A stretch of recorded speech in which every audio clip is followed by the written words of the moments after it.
dusoma aya majambo dusanga mu cete Pawulo yandikiye Abaheburayo 2 duhere ku murongo wa mbere. Haravuga ngo nico gituma dukwiye kurushiriza kwitwararika ibyo twumvise kugira ngo ntidutwagwe akayombekere tukabivamwo. Nico gituma dukwiye kurushiriza kongereza ko nukuvuga kurushiriza n'uyu munsi nejo na hirya yejo no mu mwaka uza no mu uzoza uhora kidutije ubuzima turushirize kwitwararika gushira umutima. Haleluya.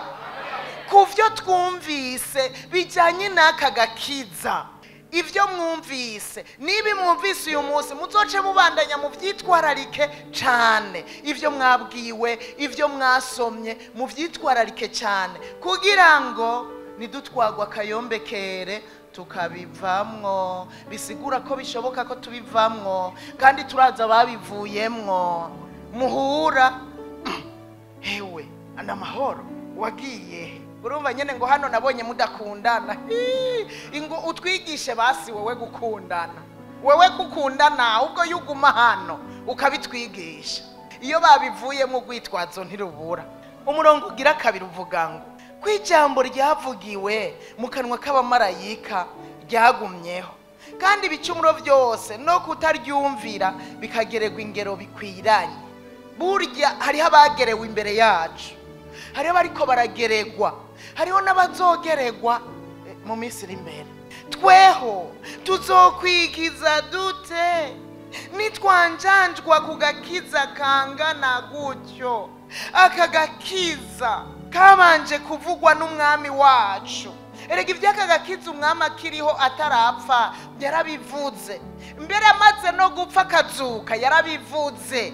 Haleluya. Gakomezwa kuri twebwe n'abakumvise kandi nabonye n'amaraso yarabasesekanye.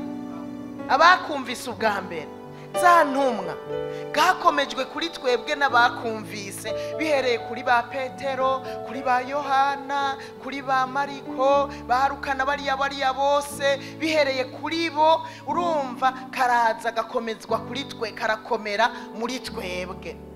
Kandi burya natwe hariho abantu bakwiye kuzokomezwa n'ibivuye muri twebwe n'ivyo tubabwiye. Natwe burya hariho umuntu utegerezwa gukomeza wewe, hamwe azovuga ngo agakiza kakomeye muri jewe bivuye muri naka.